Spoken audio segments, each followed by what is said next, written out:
Oi pessoal, tudo bem? Hoje eu compartilho com vocês receita de broinha de padaria. É uma receita muito simples que fica muito gostosa. Muitos conhecem essa receita como broa salgada, broa de padaria ou broinha de padaria.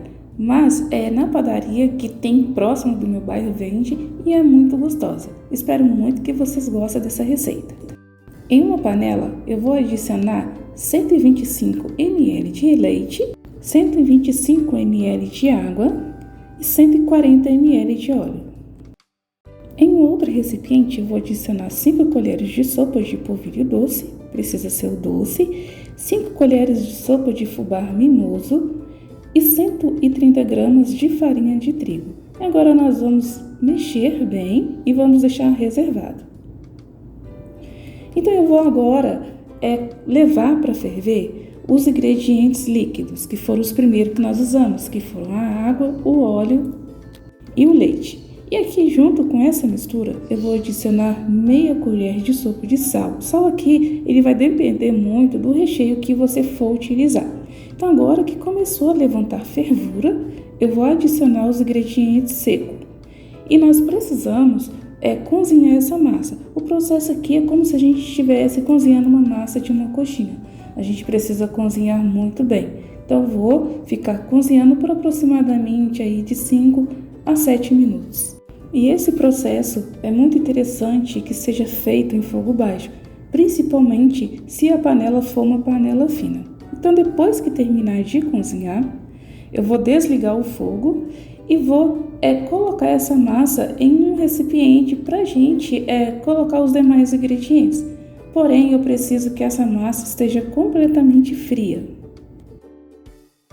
E o recheio que você vai precisar é totalmente opcional. Eu vou utilizar presunto e cebolinha, mas é claro que é a gosto. Então, enquanto essa mistura fica fria, eu quero aproveitar e informar para vocês que eu criei um curso especialmente para quem é iniciante na cozinha, mas que está em busca de um material completo. É um curso de bolos caseiro, onde eu vou ensinar desde a organização do ambiente de trabalho até a produção de diversos bolos e muito mais. Então, se você tiver interesse, clica no link que aparece aqui na descrição e não deixe de conhecer o curso de bolo caseiro, que eu tenho certeza que você vai amar. E depois que a massa ficou completamente fria, eu adicionei 200 gramas de presunto ralado e cebolinha que é a gosto. Se você quiser colocar pimenta do reino, pode colocar, ou se você quiser colocar outro tipo de recheio, fica a seu critério. Então aqui nós vamos mexer muito bem e nós vamos adicionar o ovo. O ovo, ele não tem uma quantidade exata, nós vamos colocar até a gente atingir o ponto. E o ponto dessa massa é aquela massa que ela fica grudando. Ela gruda até mais do que uma massa de biscoito de queijo ou então de pão de queijo. Então nós vamos utilizar aí de 2 a 7 ovos. Se você for utilizar, por exemplo, um ovo caipira, que é aquele ovo bem pequenininho, pode ser que seja preciso de você usar até 8, mas não precisa preocupar que não fica com gosto de ovo e muito menos com o cheiro do ovo. Então eu vou adicionando os ovos aos poucos e vou mostrar para vocês qual que é o ponto correto da massa.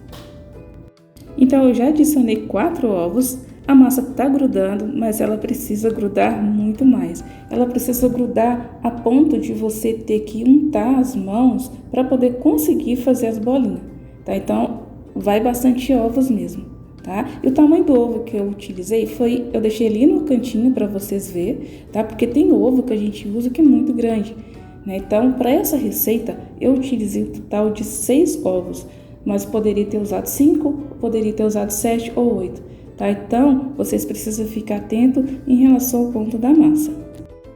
Então, este é o ponto correto da massa, tá? Eu utilizei 6 ovos. Se ela ficar um pouquinho grudando, além do que vocês viram aqui no vídeo, não tem problema, tá? Ela precisa ficar grudando mesmo. Claro que ela não pode ficar tão mole, né? Mas ela precisa ficar nesse ponto. Então, fica bem atento. Vocês seguindo a quantidade de ingrediente, eu acredito que vocês vão usar aí de 6, no máximo 7 ovos. E eu já vou limpar as minhas mãos, porque eu vou untar para modelar as nossas broinhas de fubá. E eu já tenho aqui um tabuleiro, eu untei ele com um pouquinho de óleo, mas você pode untar até com margarina, bem pouquinho mesmo. E vocês vão precisar de um pouquinho de óleo nenhum outro recipiente para poder sujar as mãos, tá? Porque vocês não vão conseguir modelar ele de forma que ele fica solto das suas mãos sem passar um pouquinho de óleo. Então agora eu vou sujar um pouquinho e vou fazer umas bolinhas. O tamanho vocês aqui decidem, mas eu vou tirar essa quantidade, tá? Como se fosse um pão de queijo mesmo. E vocês vão ver lá na frente que até a textura dele lembra um pouco o pão de queijo. Então eu vou ficar modelando e já eu volto com vocês com todas as nossas broas modeladas. E agora que as nossas broinhas estão todas modeladas, eu vou levar para assar. Meu forno ele já está pré-aquecido a 180 graus e no meu forno ele assa em torno aí de 30 a 40 minutos, mas tem forno que assa até com um tempo menor. Então fica bem atento para não passar do ponto. E já eu volto com vocês com as broinhas todas assadas. Então pessoal, eu terminei de tirar do forno, ela fica assim douradinha por cima e fica dourada por baixo. Ela, quando você tira ela do forno, ela cria uma casquinha na região de fora e por dentro ela fica extremamente macia. Então eu vou abrir para vocês para ver bem de pertinho o resultado final. Então tá bem quente, tá? Algumas elas ficam assim meio oca por dentro, já outras ela já fica com aquela textura mais macia. Então depende muito. Então eu espero muito que vocês tenham gostado dessa receita. Se gostou, não esqueça de deixar um like, de compartilhar para o máximo de pessoas que vocês conhecerem, porque isso vai estar ajudando muito no crescimento do meu canal. Então eu vou ficando por aqui. Até o próximo vídeo. Tchau, fica com Deus.